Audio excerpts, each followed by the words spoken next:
pleasure to open this event. So, my name is Klaus Sedlnieks.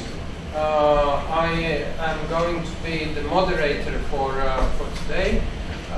Today we are going to have a discussion on the current trends in higher education or university reforms globally and locally. This event is based on our anthropological experience and studies, and we will have two presentations on what anthropologists have to say about that. This event in general is in the context of a process which is called by abbreviation BAGS, which means Baltic Anthropology Graduate School, which is a joint doctoral training program that is under construction by 4 friendly universities in the Baltic states. Those universities are Tallinn University in Estonia, represented over there by some and some people around the place. University Vytautas Magnus University in Kaunas in Lithuania, also represented by some. Where is Christina? Over there, yes. And in Latvia we have 2 universities, University of Latvia, which is here, and the Riga University, which I represent. So we are going to have in general two-day event, but today is the public discussion. We are going to have first some presentations, and then we will have about an hour for a more roundtable type of discussion, which is nicely fitted for this kind of group. So the situation at the moment is that we are one presenter short, and that presenter is Agrita Kiopa, who is going to join us later. She is Deputy Secretary of State of Latvian Ministry of Education and Science. And the reason why she is late is that students are about to erupt in violent protests. Yeah. Because the ministry is cutting funds for students, and students are justly not happy with that situation. So Agrita is right now trying to settle down and negotiate less violence in the streets, hopefully.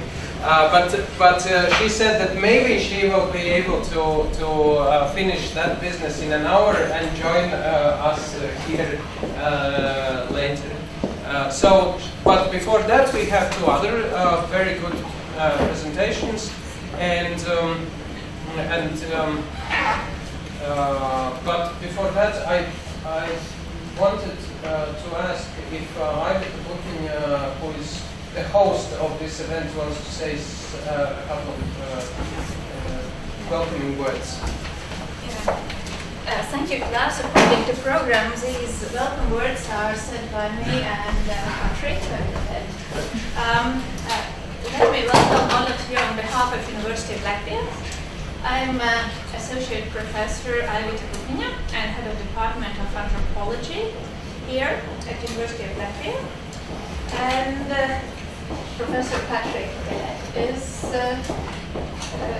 representing the same department at the University of Tallinn. And we are supposed to give really a short introduction into what BAGS is. And we all 4 universities came together, actually already some 4 years ago, starting to think that in order to establish anthropology, and we started with bachelor and master's program here in Latvia, and the same in Estonia at University of Tallinn. There has been some attempts to establish anthropology in Lithuania, and we've realized that in order to have this highest degree doctoral studies, we have to come together to make a program which could compete in the region and actually profile in this region and to be a really strong program rather than having kind of really small programs scattered around different universities. So this is the main reason we came together, and we managed to get some support from Menna Bren Foundation, which allows us to at least kick off our plans for the joint doctoral program.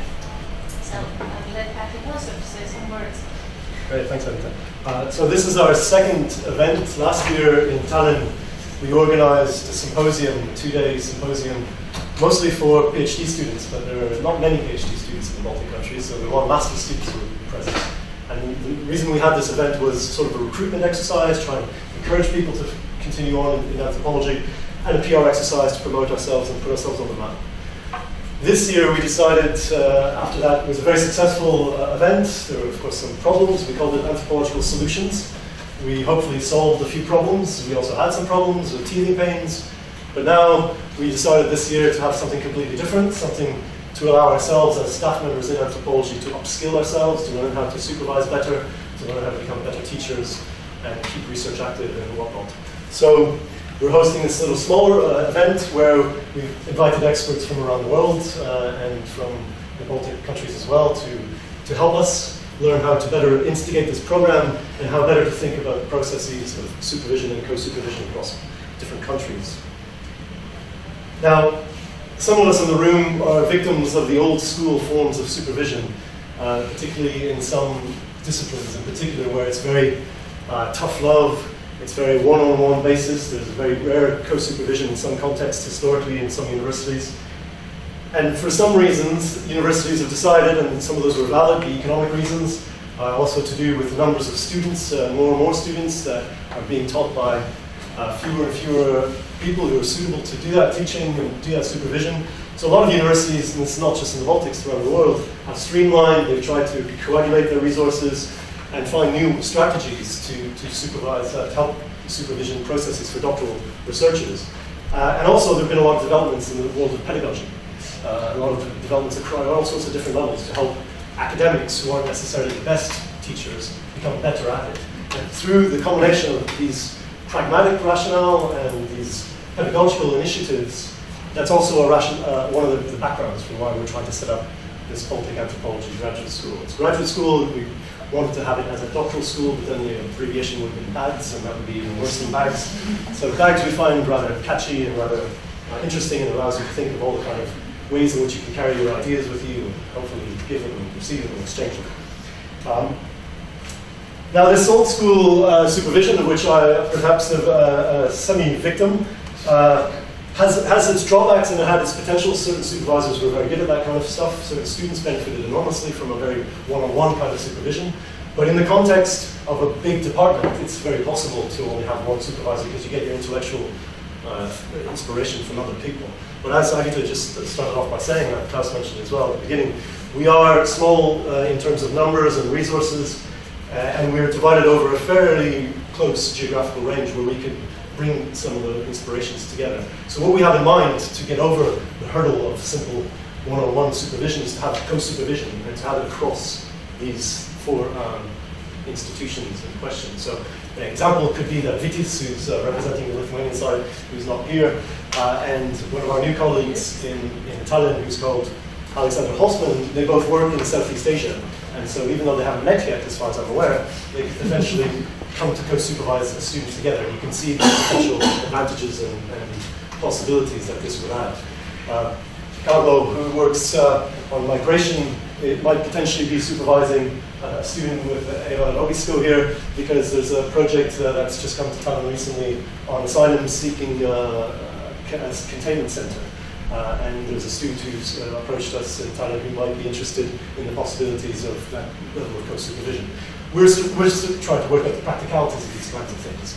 And some of these things might work, some of them might not. I mean, I've just been thinking on the flight on the way here that I could co-supervise a student with Gareth on something to do with abandoned buildings and abandoned spaces in Germany, because we both have a research interest in that sort of part of the world. So we're sort of thinking on our feet, and that's why we've tried to get these expert opinions and advice, and also the suggestions from the students in the room, or the potential students, the potential researchers that could join us. So this is a very different type of arrangement than the kind of one-on-one supervision that many of us would have received not all that long ago, but long enough ago to now potentially know better. So I think that's pretty much all I want to say. I want to thank all the guests who come from far and not so far, trekking through the rain this morning if that's all you had to do, or trekking across on flights and what have you, because it's been very nice to meet some of them at various moments. I was in Manchester last year at Ian, for instance, as part of this upskilling process for staff members, and that was very useful. And now we have him to come and give his advice to us and to you. And so there are various types of these connections that exist, and we're hoping it can be very fruitful. So thanks for joining us, and we look forward to the next 2 days with you. Yeah. And just to kind of scale up, and this is probably also one of the benefits, that we've got our interests really kind of scattered, but also kind of which come together on thinking of bags. And today it's not only teaching, but especially particularly this day, it's also how do we institutionally put bags within current higher education landscape, which is also a bit of a problem because anthropology is new in all three Baltic countries, and we have not been kind of officially recognized sometimes, and which makes it really institutional barriers sometimes to development.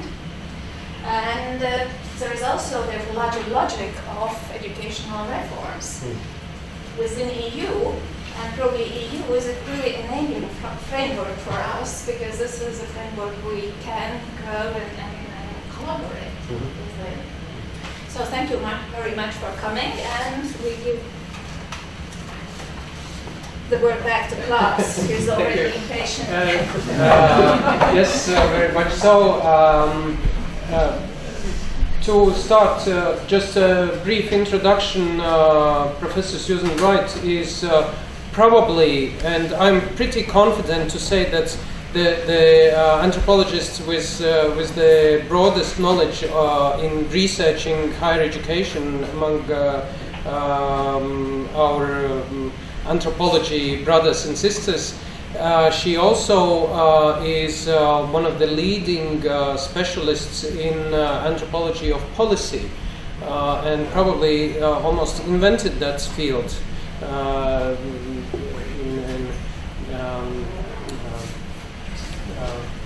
Together with Chris Shaw. And so I'm really pleased to have you here, and please welcome, and the floor is yours. Thank you very much.